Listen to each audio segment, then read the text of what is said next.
Welcome back. How we doing, guys?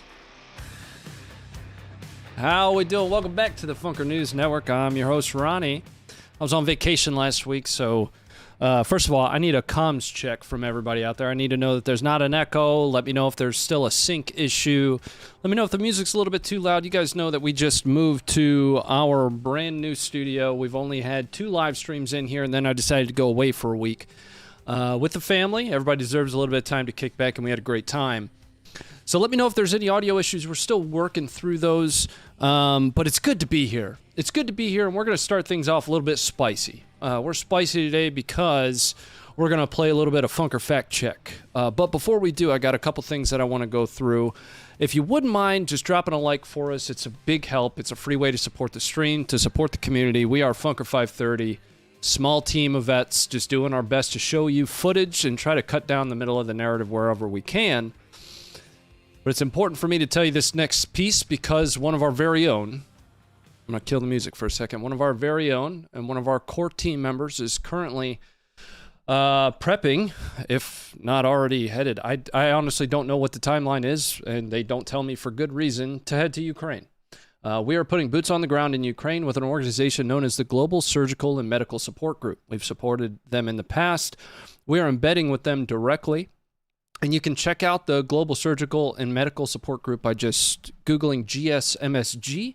Or if you guys would like to support them monetarily, you can go ahead and check the pinned comment that I have up at the top of the chat. I guess if I am over here, the chat should be like there, right? Check that out. We'll have more information to follow. I don't have a lot of details, quite purposefully, because I don't want to share something that's going to compromise both our team member as well as the mission that GSMSG does. But they're a really amazing organization, and we've embedded with them in the past. And we wish one of our very few core team members the best whenever it is he is traveling. Anyway, let's start to dive in a little bit. What do you guys say? Welcome back. 007 Yeti, thanks for becoming a member. Welcome to the Funkers. Mr. Robinson, thanks for becoming a member. How are you? Kendo, Ron, thank you for the 7 months. Delete, thank you for the 13 months as a member. Appreciate that. Make sure that team member is an armored cummerbund, neck and groin fragment armor. It's where the fragments seem to sneak through. You talk about the sack flap. Yeah, very important. Very important there. We're going to kick things off tonight. Still talking about Ukraine, but we're gonna start to shift more and more and closer to the destination end state for this stream, which is really all-encompassing military topics. Like I mentioned earlier, our team 100% comprised of veterans. Military topics, the newest technology, the newest failures. These are all things that we want to cover.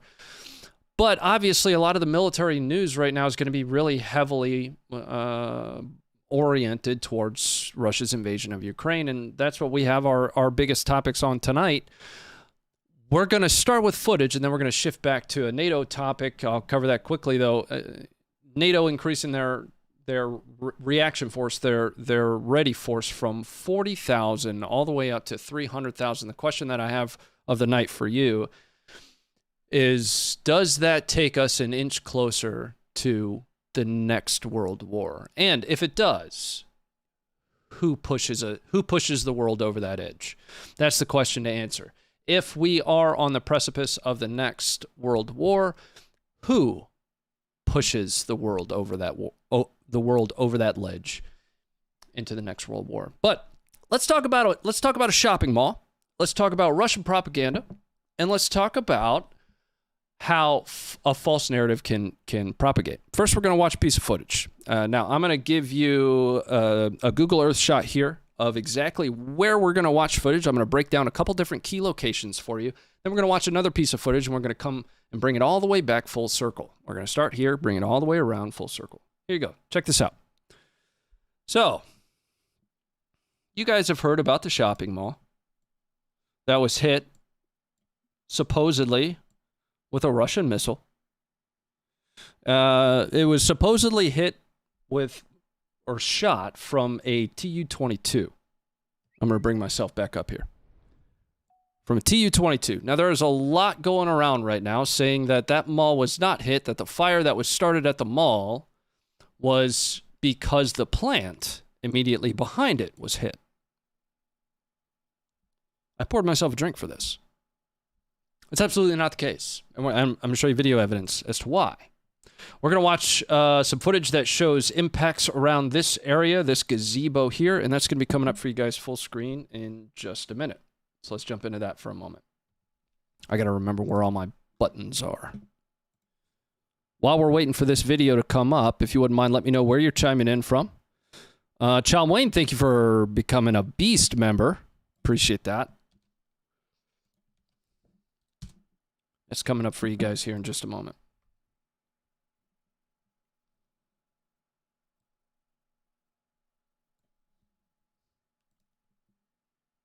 Stand by.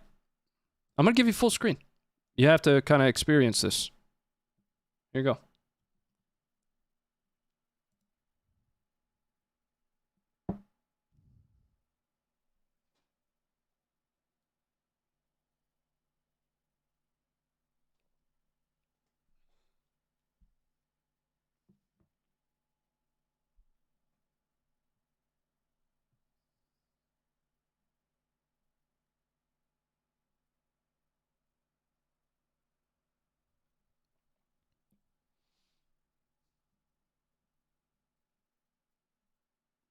So what we're watching here is this park.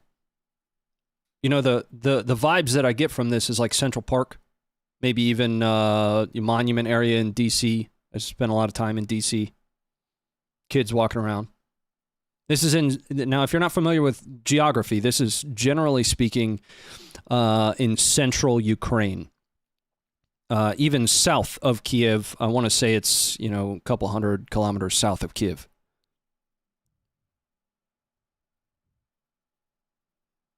Oh, Pyongyang. How's that going?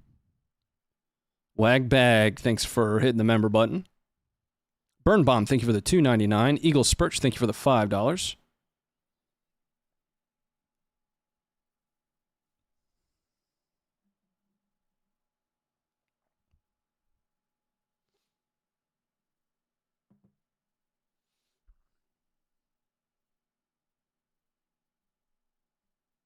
Okay.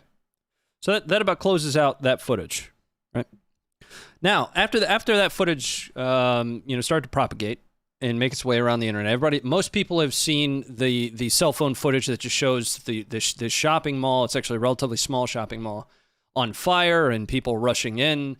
Supposedly, according to Ukrainian sources, there were somewhere around 1,000 people in there. I want to say the death toll was somewhere around 40 at last glance. I'm still getting caught up on a lot of the news after being out of country for last week. We went on a cruise. We found a really great deal since cruises are just now starting again. Anyway.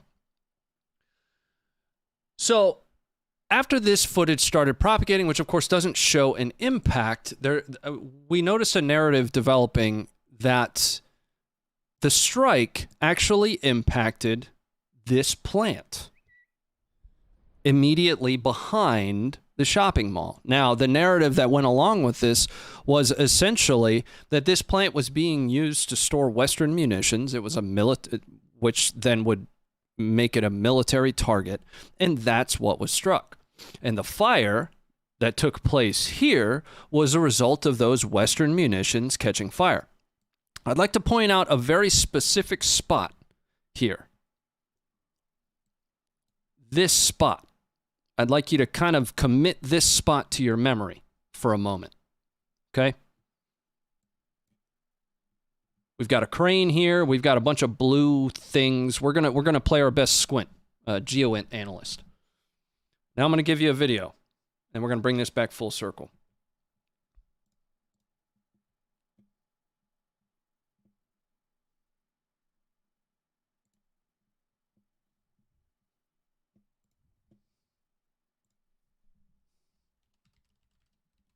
I've got to go pull it for a moment. Give me a second, guys.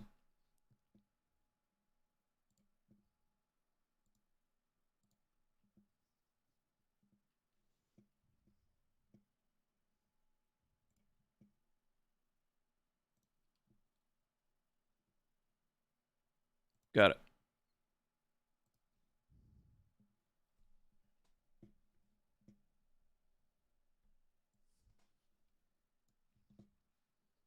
Coming up for you now. This is just hitting the website within the last couple minutes. So it's still doing all of its buffering and whatnot. I don't know. The hamster's running on its wheel. Coming up now.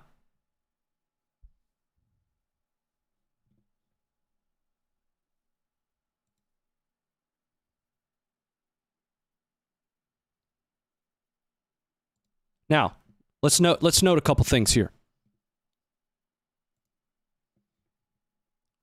Let's look at this yellow part of a structure. Okay. All the blue stuff. Our crane. This big yellow structure is what's key, though.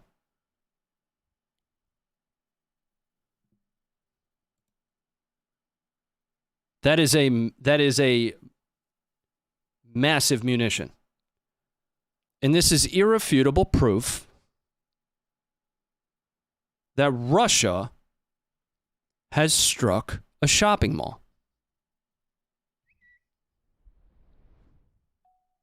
Let's go back to the to Google Earth.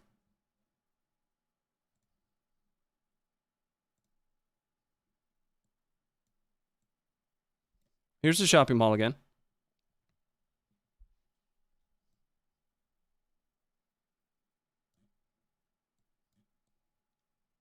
Here is the general location, somewhere in here, of that CCTV looking at the back side of this building.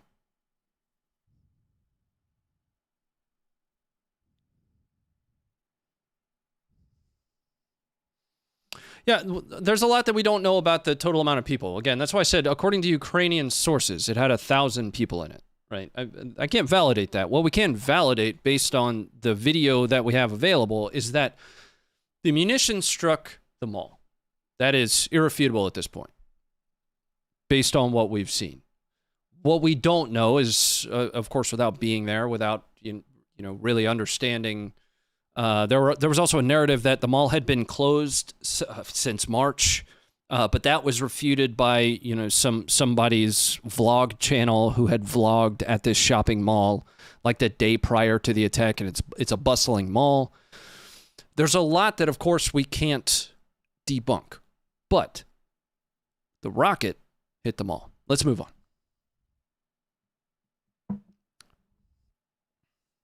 Truth is the first casualty of war. You're not wrong, Marvin.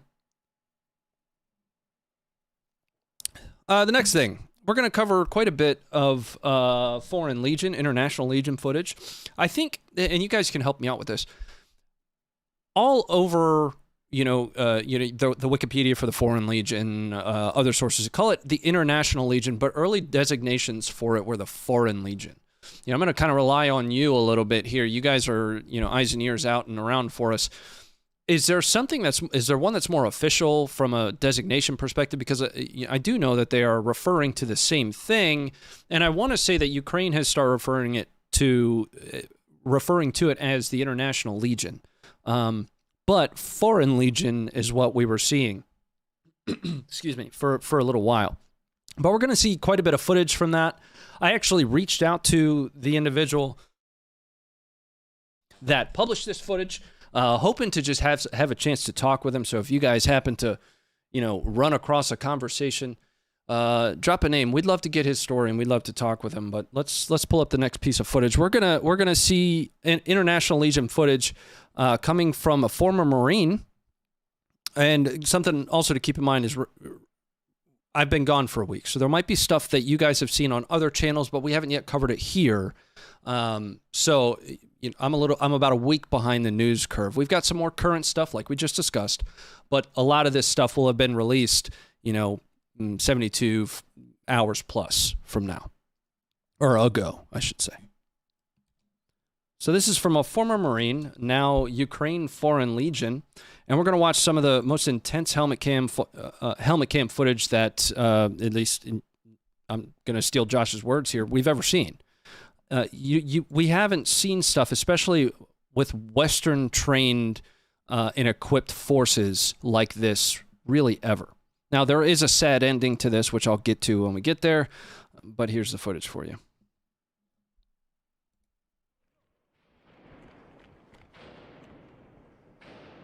Please go and make sure you are following Marine Ukraine top left, right there.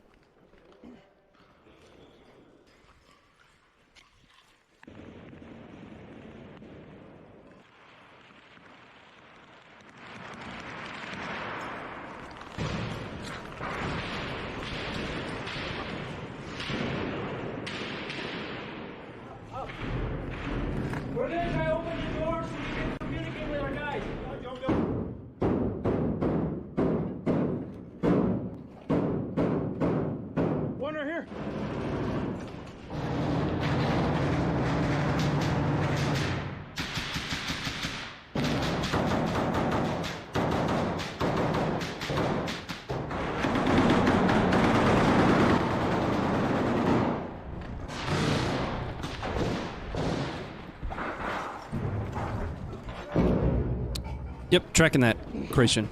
We'll be talking about it here in just a minute, once the footage is over.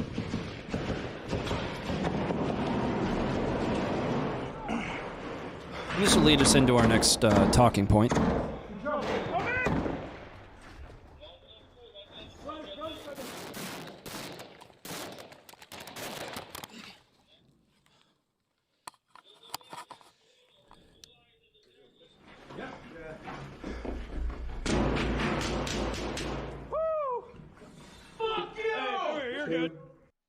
All right, let's talk about this for a second. So, first of all, that's a stairway to that's a terrifying stairway. So this took place in Severodonetsk. If you're not familiar with where Severodonetsk is, it was essentially the furthest east bastion of Ukrainian defense until recently. Within the last few days, it has been reported that Ukraine withdrew from Severodonetsk and took up defensive positions in Lysychansk across from the Seversky Donets River. I'll show you guys all of this on a map here in a little bit. But it's important to note, before we watch the rest of this footage, that not everybody makes it down these stairs. Now, we don't see somebody get killed on these stairs, but Marine Ukraine, I believe he goes by the name Isaac, did report, as the owner of the video, that a gentleman by the name of Jordan Gatley is a British veteran and now fighting in the Ukraine International Legion versus Foreign Legion. Fighting in the Ukraine International Legion, did lose his life on these stairs. I'm going to give you full screen again. We're going to watch the rest of the video. One.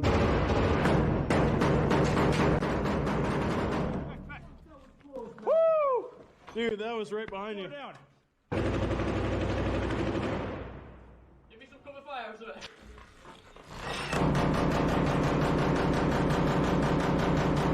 Now, if I'm not mistaken, and take this with a grain of salt. We just heard a British accent ask for cover fire. Somebody claimed or reported that was Jordan. There's no way for me to validate that unless you are on the ground here. And if you were, let us know in the chat. We'd actually love to reach out to you and just have a conversation.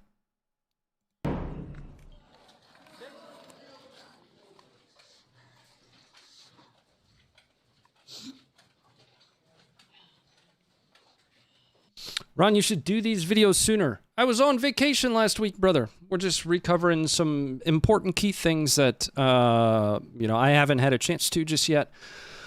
Because there might be some that haven't seen it, right? So with us being out last week, there wasn't an opportunity for us to cover this video, along with some of the other videos that we're going to look at here. The next one we're going to watch is more from Isaac in and around Severodonetsk.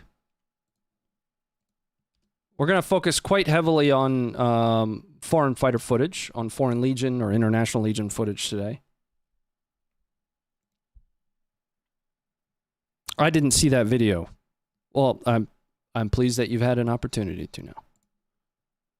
All right, coming up for you guys now. Again, Isaac is a former United States Marine. He is now fighting for Ukraine as a part of the International Legion. It's coming up for you right here. This one, a little bit, not a whole lot happening in this one.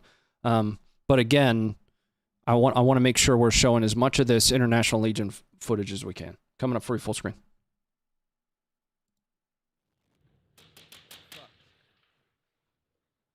Anybody got eyes on? Negative.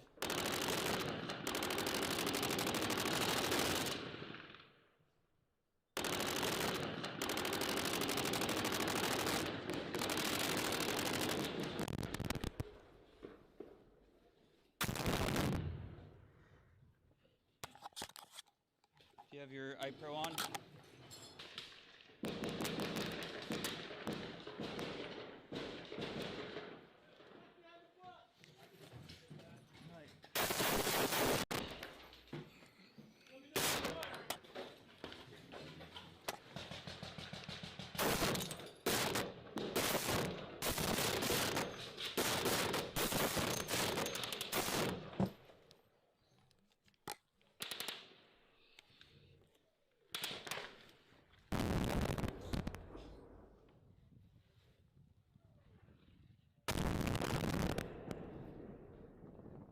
This footage specifically is from Severodonetsk.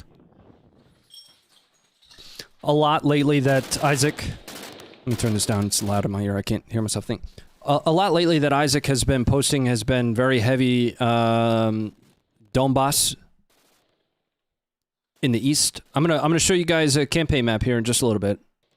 For those that haven't been able to keep up with geography and what's been happening in the east.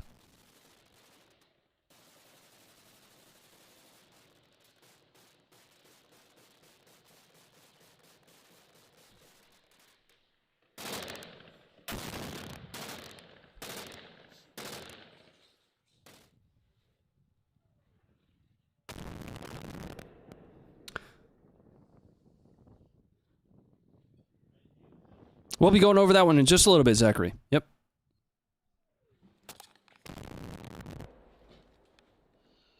There you go. That's what they need to be doing.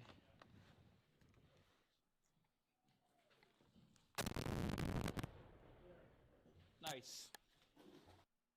All right. Let's bring that back up.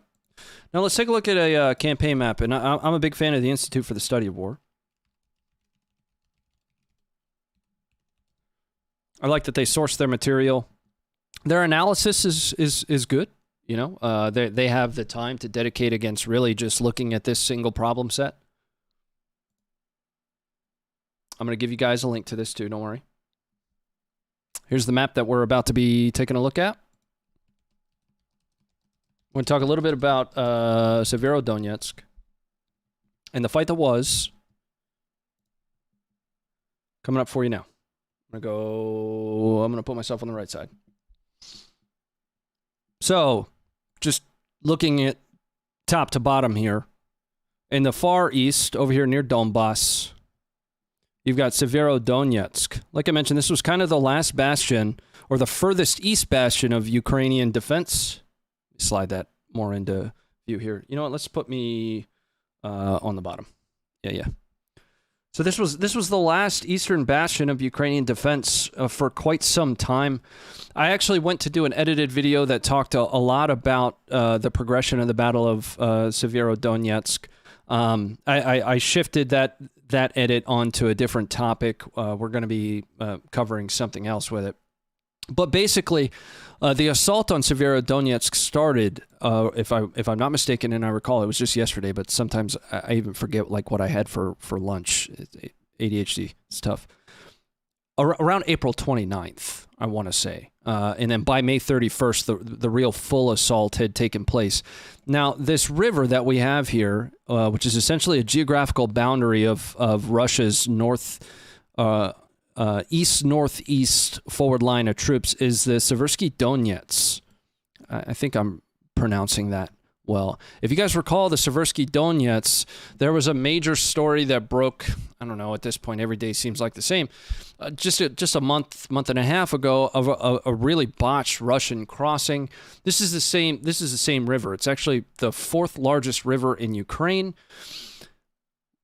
Ukraine has essentially set up a fortified position on the western side of this river. The challenge and problem with that is Russians are now approaching from the south on their positions in Lysychansk. So that envelopment that we've been talking about for quite some time is really beginning to collapse on Ukraine's east here. Now, that being said, there's still a lot that's happening. To the north, Ukraine continues to take ground back on the furthest edge of Russian control, up near Kharkiv, and there are also counterattacks that are happening down near Kherson. Now, in Kherson, one of the things we've talked about pretty regularly is Russia setting conditions for essentially staying in these now Russia-controlled areas for a long time. If you recall, all the way back February 23rd, when Putin announced his special military operation, what he said was what everybody assumed was Russia's intent was really just the Donbass and Crimea and solidifying his hold, officially annexing them. But what Russia has been doing is setting conditions in these Russian-held territories, like enforcing the ruble, like installing new governments. And the latest plan in one of the cities around Kherson is to issue, quote, almost everyone 10,000 rubles, and to open up the first, I want to say, Ukrainian official Russia state-run bank. Well, first of all, 10,000 rubles is like $180, right? So Russia continues to set conditions for longevity in Russia-controlled areas. We have gone past the original understanding or the original narrative of what Russia was doing this for. I don't want to spend too much time on this. We got a lot of footage that I wanted to get through. This one's pretty neat. This is a Belarusian foreign fighter firing a 249 SAW. It's coming up for you guys here in just a moment. Still getting used to the new buttons and stuff. I've been streaming from the other area for 4 years now. And we set this stream area up, and I went away for vacation. But we're back now. Back to work. It's coming up for you guys full screen here in 3, 2, 1.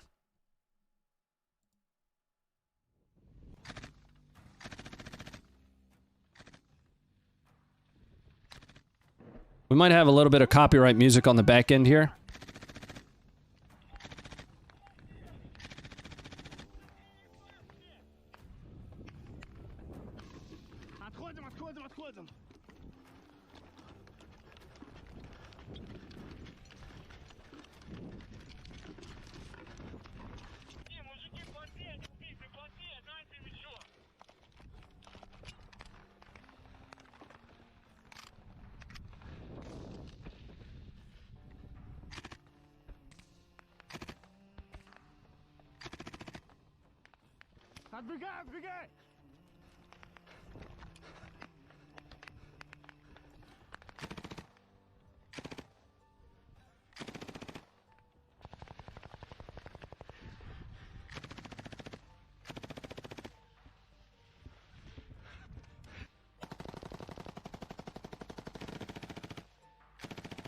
Hey, Jake, I see you out there. I did miss you, buddy.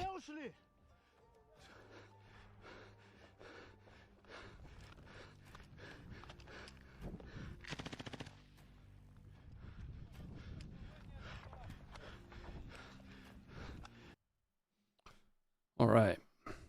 So I've seen a lot of questions in the chat about what it is that we're going to be doing in Ukraine. I don't have a whole lot of details, and it's not me that's going. I am not Funker530. My name's Ronnie, and I'm just one of 6 team members behind the Funker530 team. That includes the Instagram, that includes the YouTube, which has existed the longest, the Facebook, the application.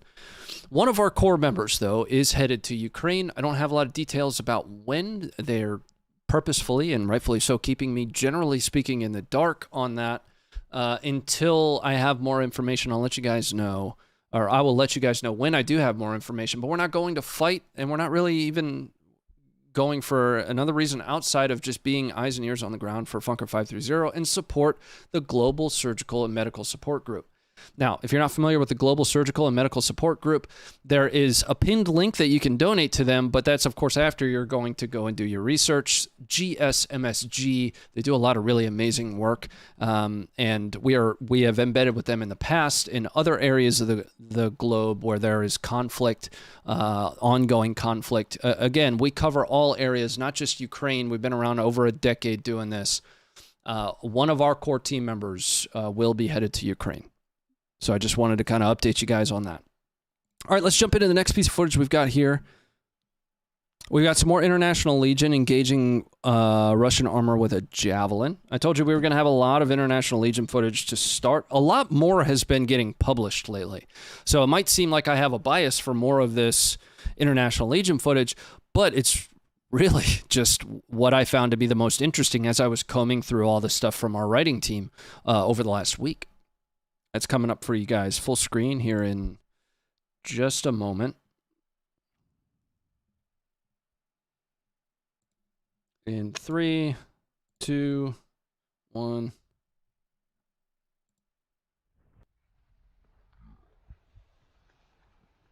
You gotta love the Mohawk. This is actually the first I've seen this one. I'm gonna put myself in the low right. I didn't get a chance to fully review this one.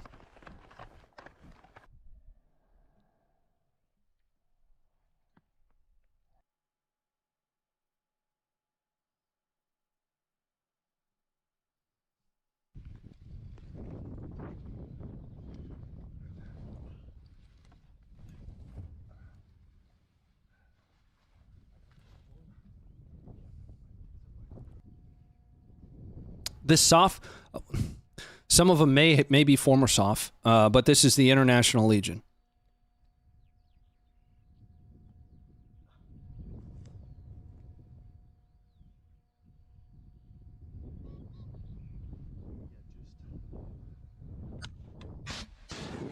Every time.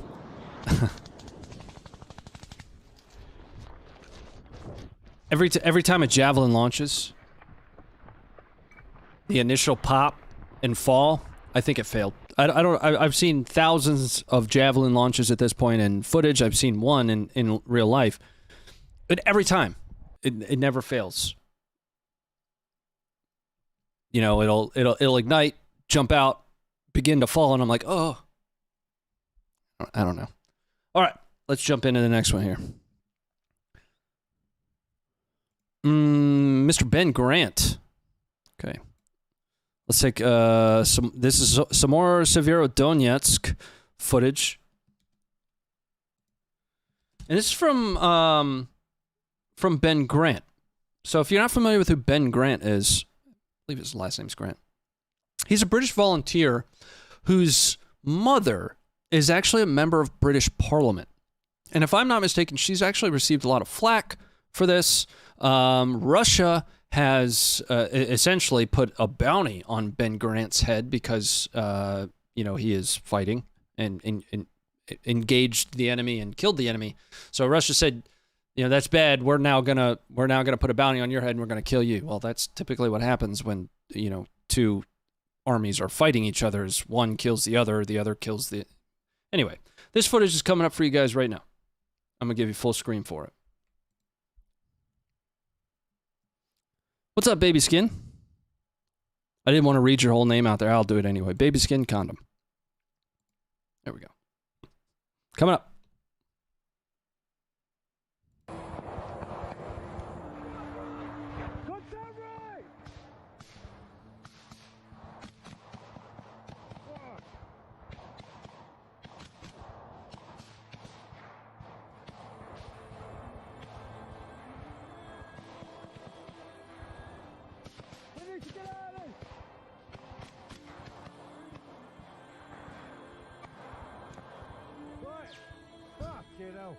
Can you reach that, boys?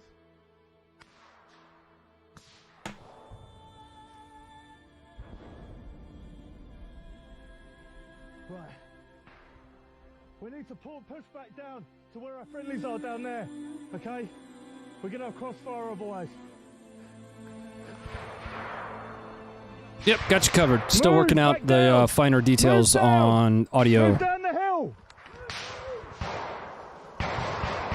Move!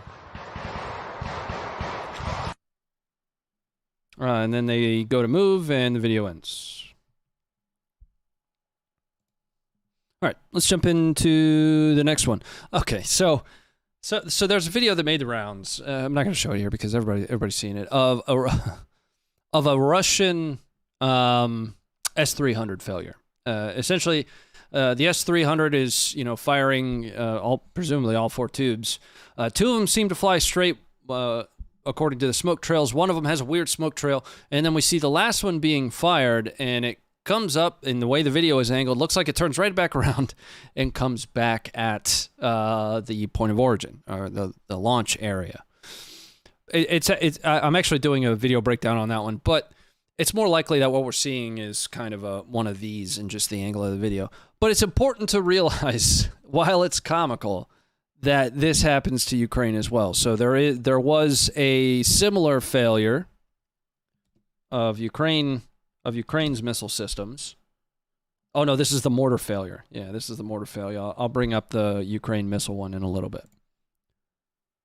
But Will got a kick out of this one. I'm going to give you the link here to go and read Will's write-up. Will is a mortarman. And when I first, I sent this one over to Will. I was like, Will, you should probably cover this one. And he said, he's like, I wonder how well I would do just going to teach people how to use mortars. Coming up for you guys now. This is what happens when you don't secure your base plate. Start looking like We've got copyright music there.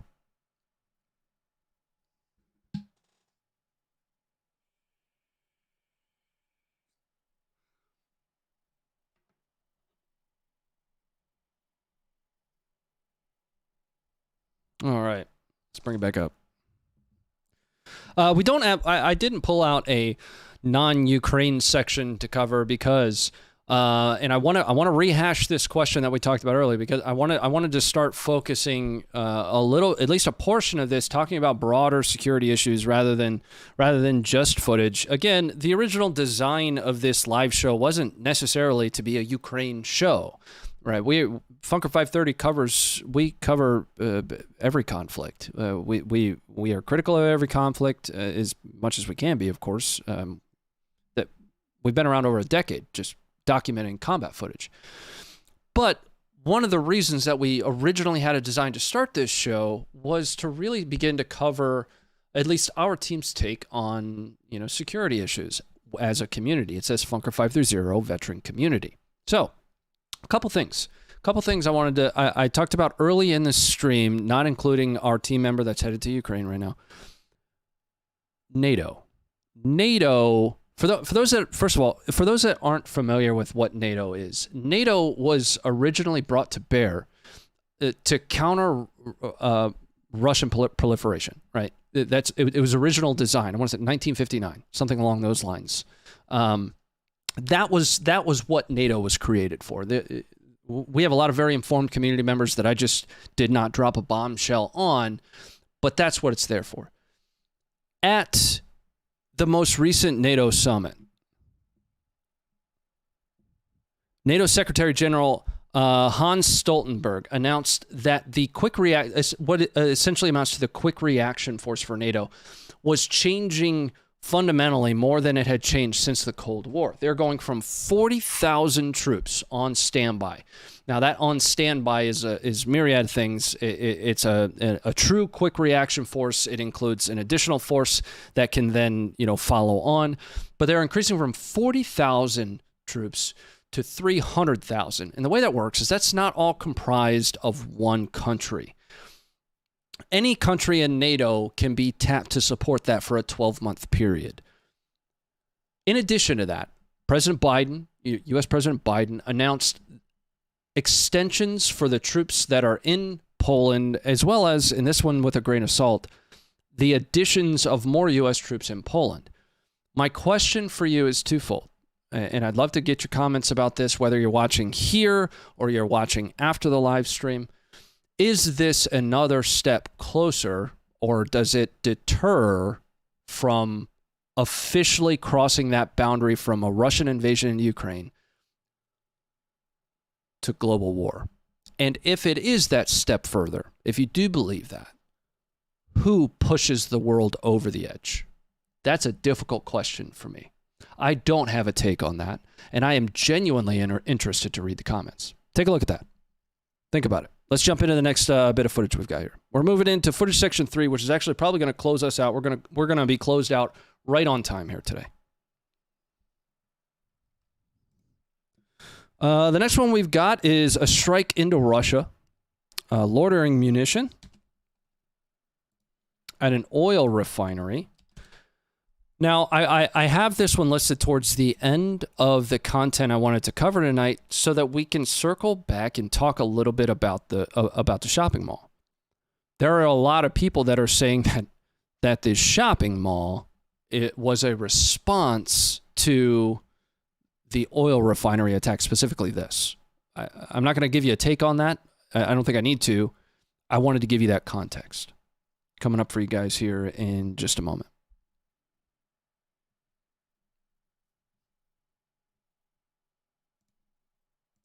Right now. I'm going to give you some stats on this thing, too. It's actually a pretty sweet little loitering munition.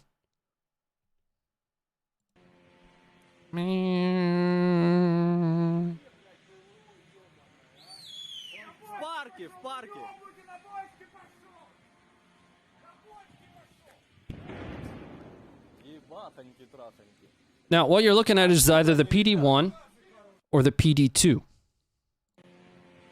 These are loitering munitions, what are, somewhat incorrectly labeled as somewhat incorrectly labeled as kamikaze drones. Right? They're actually not the definition of a drone.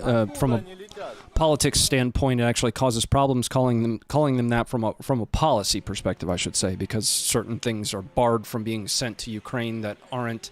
I don't understand enough about that, but I can understand the argument of calling them loitering munitions. The PD-1 or PD-2, they've got a 10-hour loiter time and can fly as high as 3,000 meters. This is a locally developed and produced Ukrainian loitering munition. So bringing that, the thought that just came to mind, I haven't fleshed this thought out at all. You're getting this from the hip. The thought that just came to mind, if we circle all the way back to Phoenix Ghost, to the Switchblades, and the quote, major impact that those were going to have, I've seen reporting from Ukraine that apparently they just choose not to use those. What button am I looking for? There we go. I still need to learn where my buttons are. Do we have Josh? What's up, dude? How are you, man? How's the blogging going tonight? Loitering teenage drones. All right, let's jump into the next one here. I do want to scroll up through the chat here just after we, ask the question of the night. Definitely an escalation on NATO's part, Glock. Okay. So what we're talking about specifically is the adjustment and restructure of NATO's Quick Reaction Force, the NRF, I want to say it's called. I just don't remember what the acronym stands for, from 40,000 troops to 300,000. And if it is an escalatory, it's obviously an escalatory measure, but if it gets us that much closer to global conflict, who ultimately will be the one to push us over the ledge, to push the world over the ledge into the next global conflict?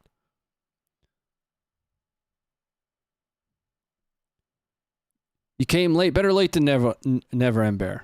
But it's good to have you here. How long will this last? I think that's another $1 million question. Yeah. I've got NRF on my mind. Hold on. Let's look that up. NRF. No, it is the NRF, boss. The NATO Response Force. But what this does is it doesn't just increase the NATO response force from 40,000 to 300,000. It's an entire restructure of the force. Includes cyber capabilities, of course, infantry, air, land, sea capabilities. So there are a lot of headlines that are out there that are labeling this as they've just increased their QRF capacity from 40K to 300K. That means 300K are assigned against ground movements into whatever threat that they're there to counter. That's not really how that would end up working, right? You got to think about all the different functional capabilities that come along with that. Air, land, sea, cyber. Biden falling asleep on the nuke button. All right, let's move on. This one's a good one. Kind of textbook what not to do when you encounter an ambush. I want to say this was covered by Josh. Josh does just some fantastic write-ups, especially when it comes to small unit tactics, former Marine. Go check that out. Check out his analysis in this while we watch the video. Feel free to watch yourself. Come on back. It's coming up for you guys full screen. What we got here is helmet cam of a Russian convoy being ambushed and, doing what you're not supposed to do if you get into an ambush. Coming up for you full screen this time.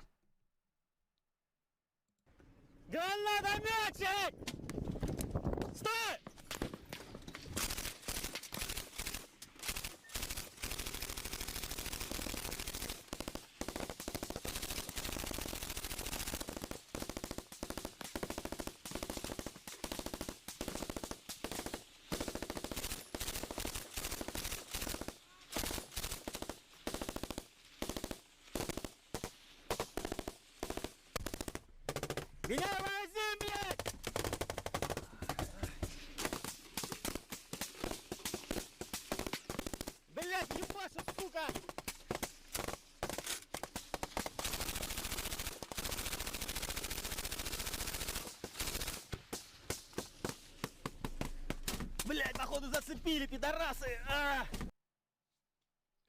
So here, the fundamental rule, if you're able to, right? And Josh speaks to this in the analysis that I sent you over to. I'm gonna link that again for you.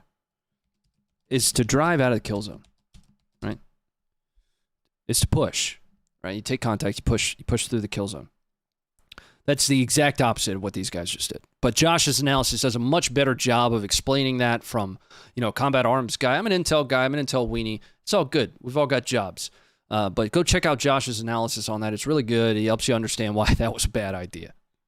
This last one's going to end with an extra segment from us.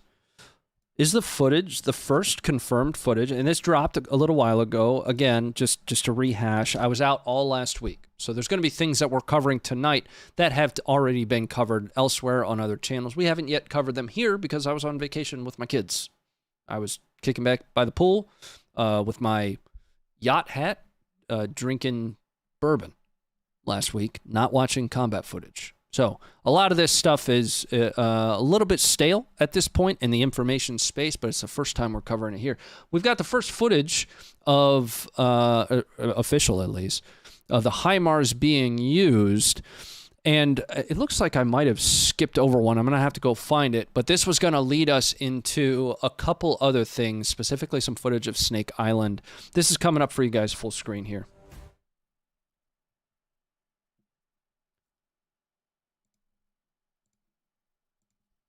Right now.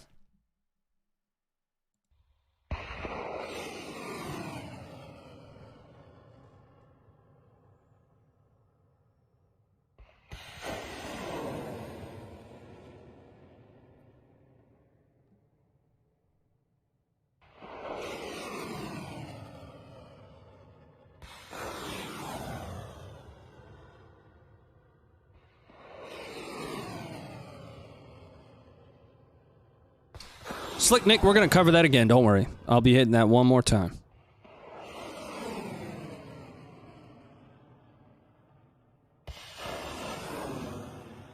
What does the HIMARS do? We're about to talk about that too.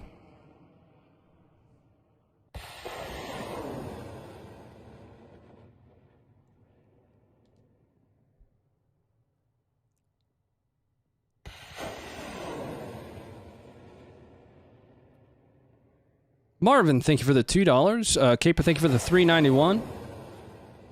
Wagbag, thank you very much for becoming a member. This cracked me up when I first saw it, by the way.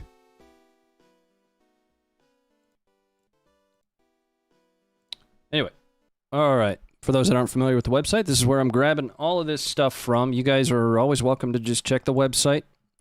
Every piece of footage that we cover is going to be available here for you. So I saw a couple questions out there. You know, what is a HIMARS? So this is an opportunity to bring this guy into play, who is my least favorite member of the Funker team, but it is another part of our content. We have both the live show here, and we also have the edited Funker News Network, which we take individual clips and we break them down a little bit further, or in this case, individual topics, and we break them down a little bit further in a little bit more detail.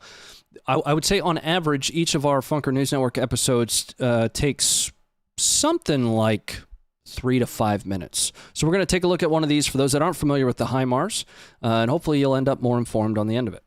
Coming up for you guys right now.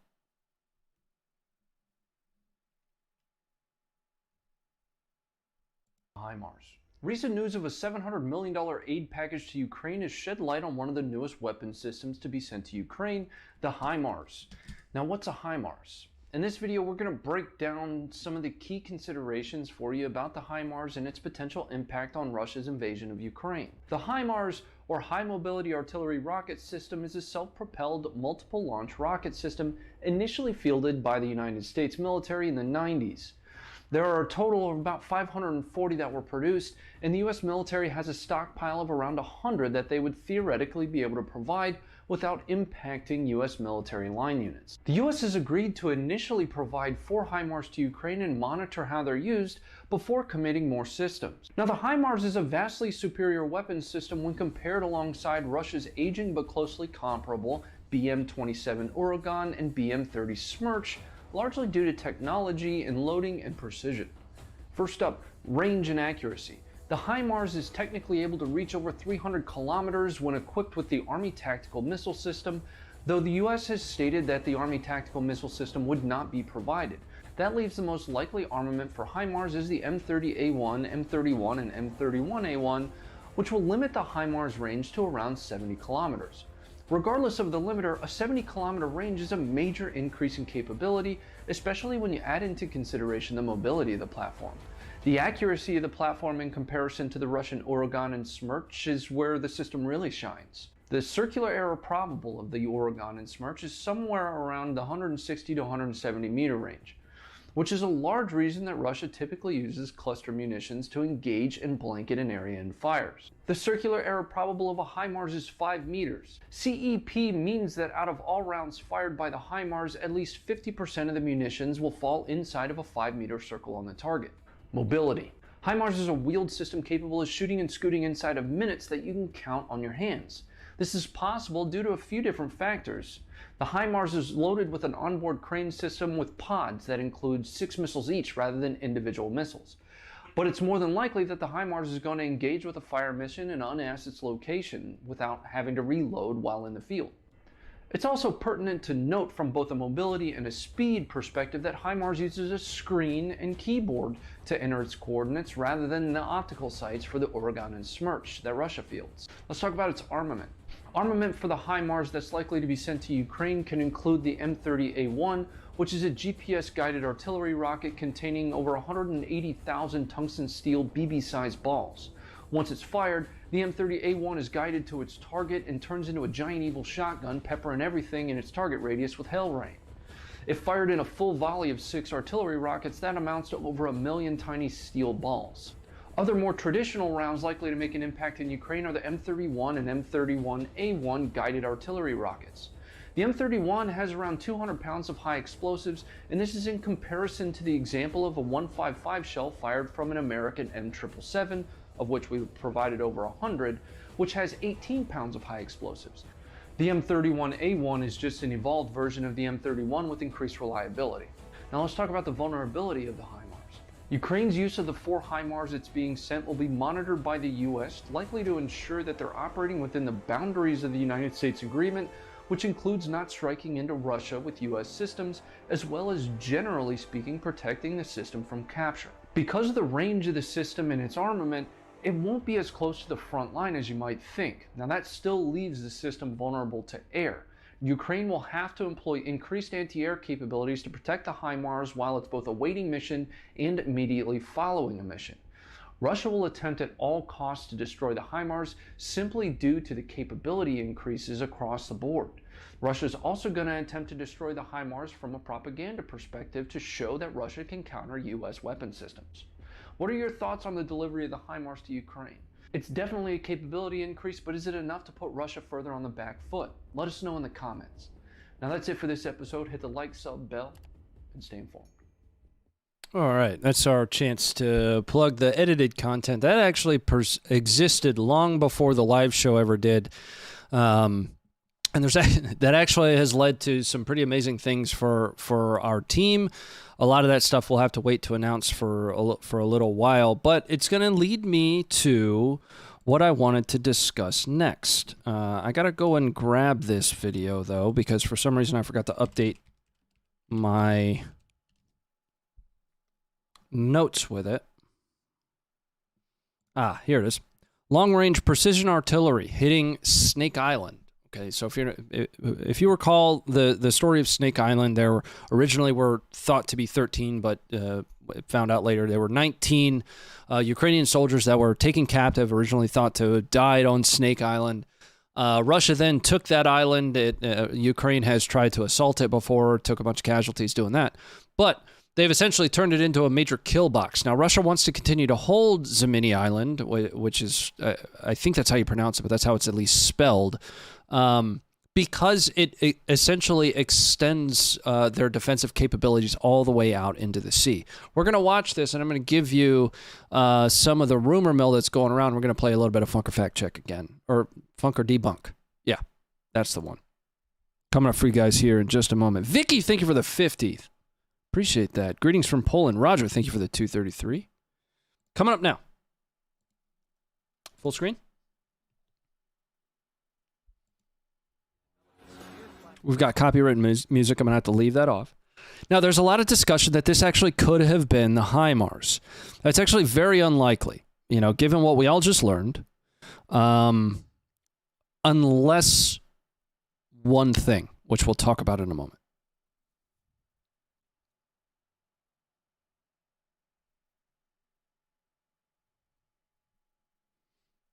One more time.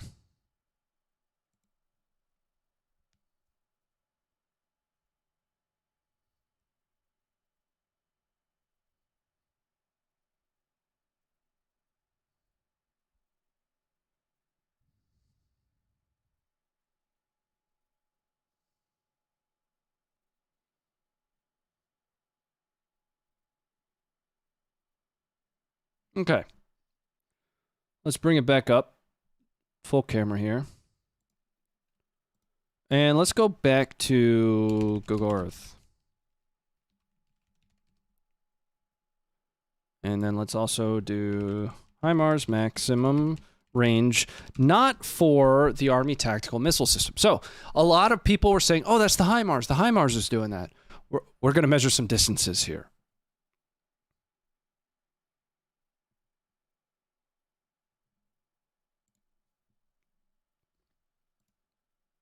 Let me get up Snake Island. Something like 1 in 4 men have performance issues, so just stand by for me while I get it up. Not the Brazil Snake Island, silly.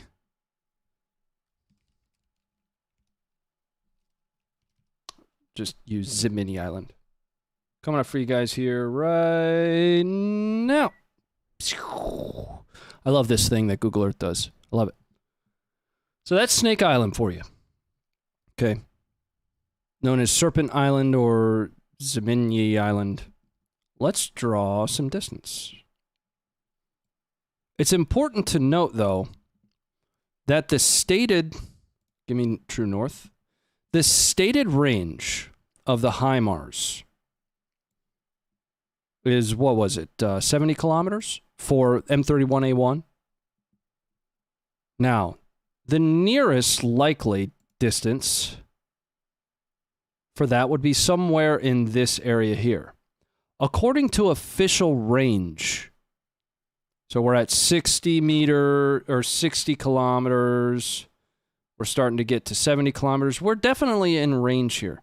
But we're also on the very, very edge of Ukraine. While it's possible, I think the more likely scenario is that our HIMARS are deployed up here somewhere to support counteroffensives near Kherson, to support Kharkiv. If they were in this area, I think that their focus is more near Odessa. Odessa is 149 kilometers away. But all of this is Ukraine.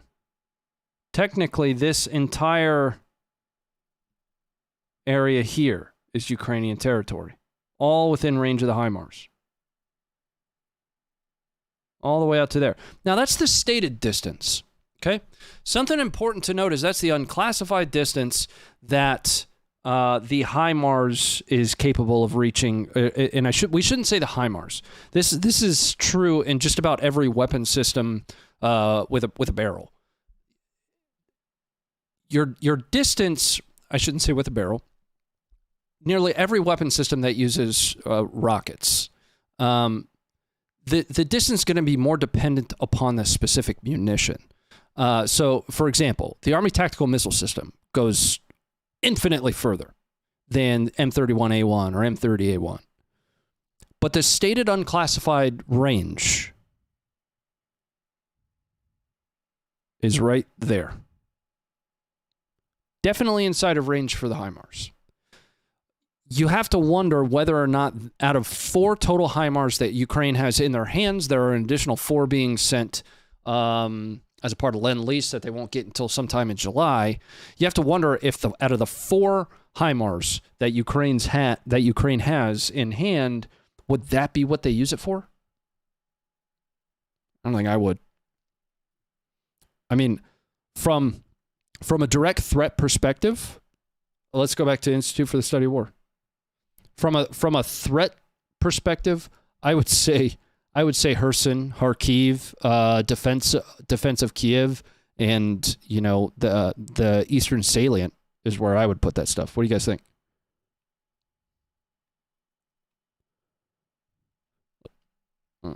Understand.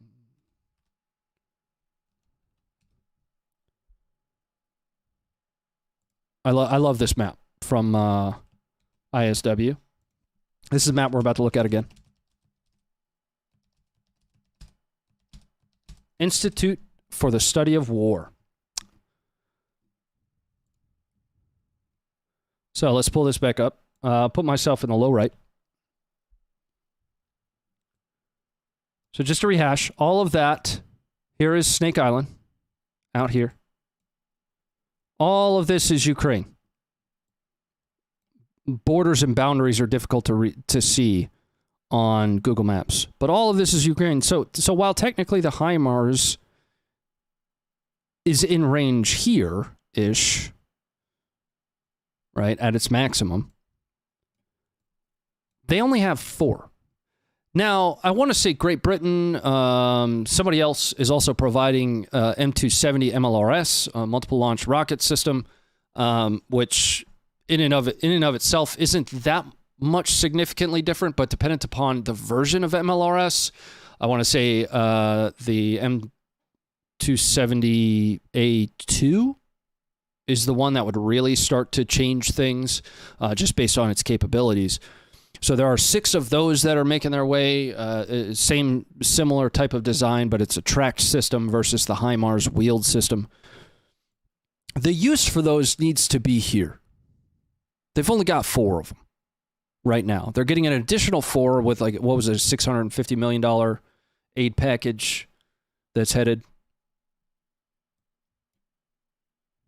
So anyway, I wanted to bring up that footage of the Snake Island artillery and just talk about, whether or not that was even possible, whether or not the system was capable of launching or reaching Snake Island. While, yes, it technically is, I strongly doubt that. Even further, I don't think the 777s are going to be able to reach out that far. Maybe if they're using some of the more advanced rounds. But both, we've seen rumor mill for both of those. Let's bring it back up here. I want to cover one last thing before we go. We've talked about it quite a bit. We're a small team. There's 6 total of us. That, of course, doesn't include development teams that we help us out with. We do have an app. We have a website. The app's available on both the Play Store and on iOS. It's free. So maybe go check that out. All this footage that we're talking about here is available there first. That way you don't have to look at my dumb face talk about it.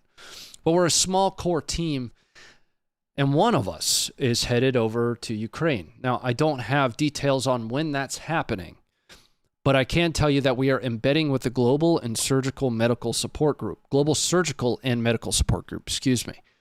They do a lot of really great work with tactical combat, casualty care, embedding on ground to help people. We're proud to embed with them. It's not our first time embedding with them.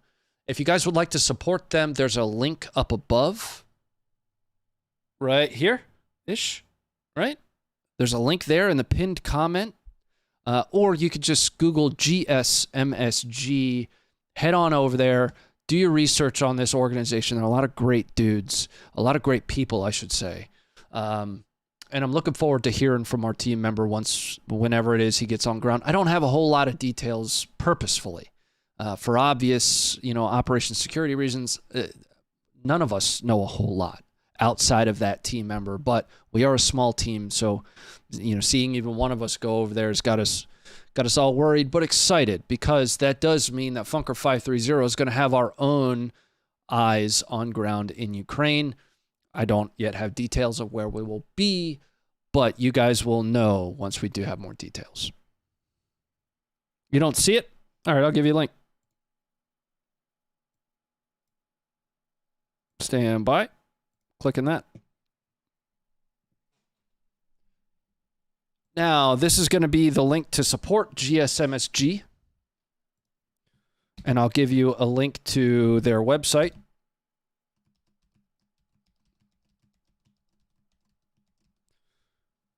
Which is just as easy as finding or Googling GSMSG, Global Surgical and Medical Support Group.